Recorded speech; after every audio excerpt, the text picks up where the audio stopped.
Liberating love. Liberating love. What is that exactly? So they come out with these monthly themes for the whole year, sometime in late April, early May. And I saw the one for January and I saw it said liberating love. And I thought, well, that's interesting. First of all, it's more than one word. And I wasn't quite sure what they meant by it.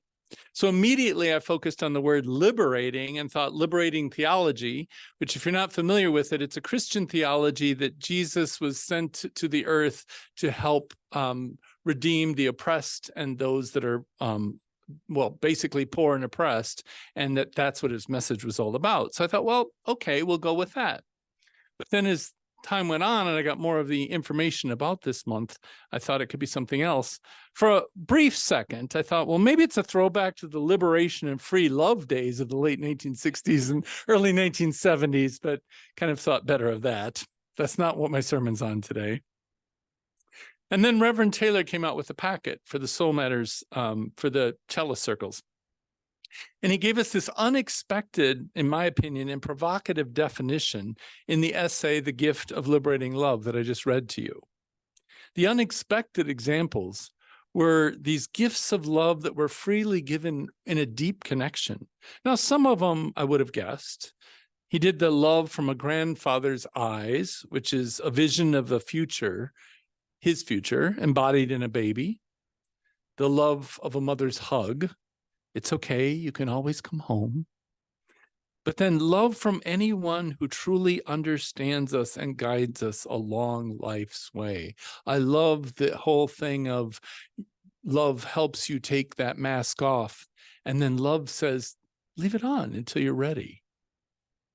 And then love given to anyone in an hour of need. And here I conjure up kind of the paramedics that are there after an accident trying to help you when you're afraid.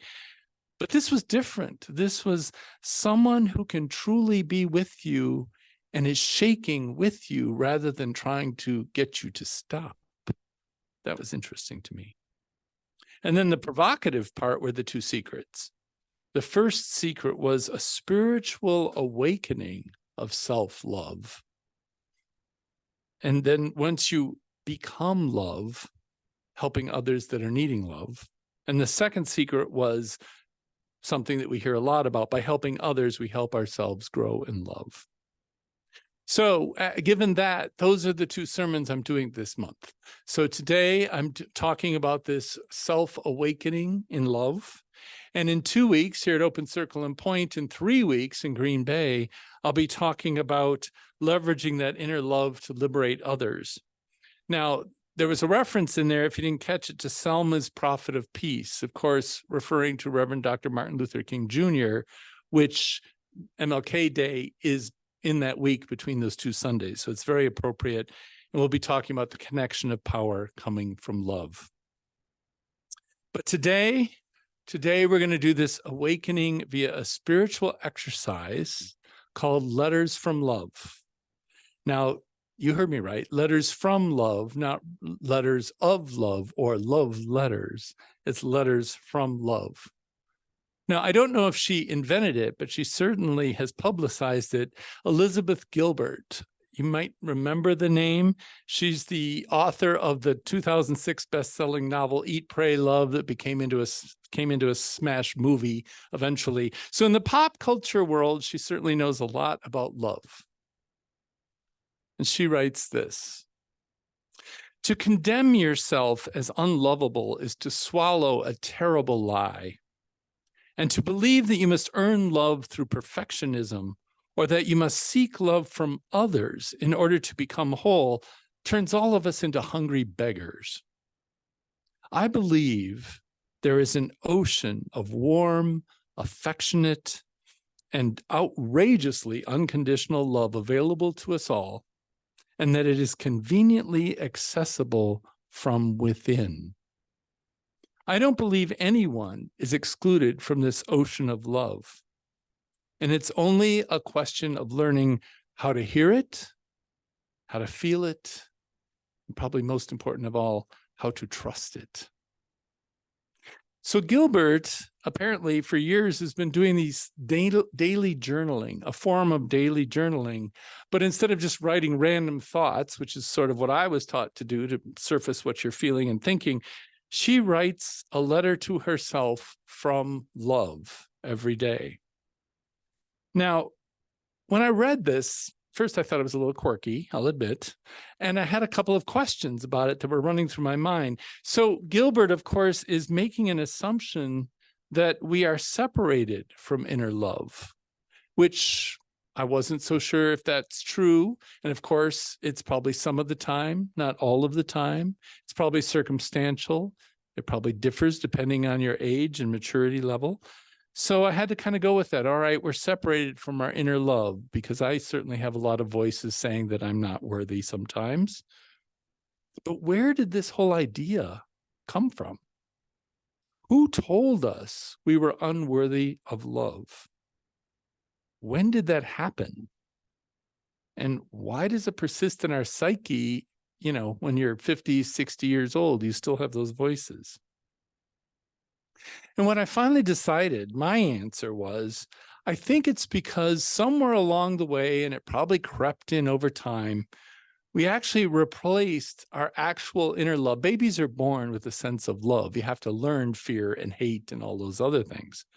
So we somehow replaced the love inside with the people that we encountered in life that were supposed to provide it and either didn't adequately or were outright mean to us. And so I think what that did is it made our inner sense of love about them rather than about love. So we couldn't detach those two things. When you're trying to think about love and love yourself, the voices of those people come at you immediately and tell you why you're not worthy or why you're not perfect. Or, you know, if you were bullied, you didn't even get any kind of love at all. So this exercise this month really intrigued me. So I went with it. And so then there's some instructions that I want you to think about. And I would like you to try to join me in this exercise once you get home. I doubt that you've got a way to write it down right now. So here's my instructions for it. Remove the people from the conversation in your head and heart. Forget where they come from. Don't let it be an argument over who's right, who's wrong. Remove the people completely.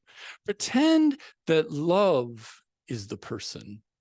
So love is not a verb. Love is a noun. It's a person. It's the subject matter of the sentence. Or maybe that's a little bit too much of a leap and you want to go with spirit of love. Often when I do weddings these days with folks that are kind of traditional but don't want any God language, but yet they want to do those passages in the Bible that talk about what love is and what God is, I often substitute the word God for love, because to me, a spirit of love is the same thing. So maybe that helps. So think of spirit of love or love, and then think of this. Love has known you since before you were born. Your internal love. Love understands you and knows what you need to hear right now, and tomorrow what you need to hear then, and a few weeks from now what you need to hear then. And as Gilbert said, love is always consistently accessible inside of you. So what would love say to you in a letter? Well, the first instruction in the spiritual exercise in the Soul Matters packet is think of pet names you'd like to have love call you. And I thought that's kind of silly, but when I read an example for you later, you'll get why. If you think about your life, surely your parents, siblings, cousins, playmates, somebody gave you pet names along the way, and they kind of stuck. And the one that cracks me up the most is, some of you know I play water polo at least once a week, and I play with a bunch of mostly men that are quite fit, right? And for some reason, the pet name of Jimmy stuck for me from them, which I find they're the only people in the world that have ever called me Jimmy, and it's the last people on the planet I thought would have that kind of a name. But that's the kind of idea. It can be just a simple version of your name, or anything that makes you feel like this is actually a person that knows you well. So think of pet names, and then let love tell you why you are worthy of love. Frankly, let love give you permission to be authentic, to be vulnerable, and to accept love. Now, the letters always begin with, "Dear love, what would you have me know today?" Or that's the question you ask before you write the letter. So I'm going to give you one of the examples, and it's a rather long one, but I thought it was the best crafted one. My tiny acorn, my love, my child. Sit with me a moment and put down your worries, your desperate strategies, your doubts and fears. You will never know lasting peace as long as you need everyone in the world to be happy with you at the same time. It cannot be accomplished, my tiny angel, no matter how much you try, and oh, how you try. But you simply cannot do it, my love. You simply cannot keep everybody pleased. You couldn't do it in childhood, and you cannot do it now as a grown woman.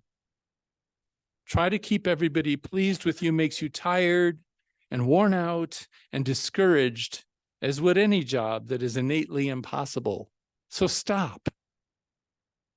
Why would we send you to Earth to do impossible jobs? Silly little weary bumblebee, let that hard work go.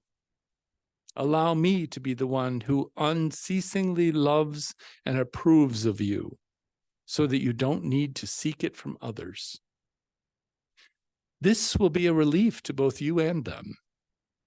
If you let me love you, if you really sink down into this love, you can allow everyone else to come and go without drama, without clinging, without fear. And people will always come and go in your life, little one. That is the natural way of things. Nobody is meant to stay forever. Nobody is meant to stay in one place or even in one mindset forever. Let other people have their journeys. Let other people have their feelings. Let other people have their own experiences. There's no higher respect you could offer to another human being than to allow them to hold their own opinions, even about you. Allow it. Surrender and allow it, and carry on with your own journey. All is well, dearest one. All is going to plan. Relax your shoulders now. Relax your heart. Listen to me speaking to you from the very center of yourself, from the very center of love itself. You know who you belong to, and that is all that matters. You belong to me, little one. You are made of love, and you are made of me. This is settled law. Know this truth, and you will know peace. Now shut this book and sit with me for a moment in the stillness. Have a gentle day. Stay with me. I love you.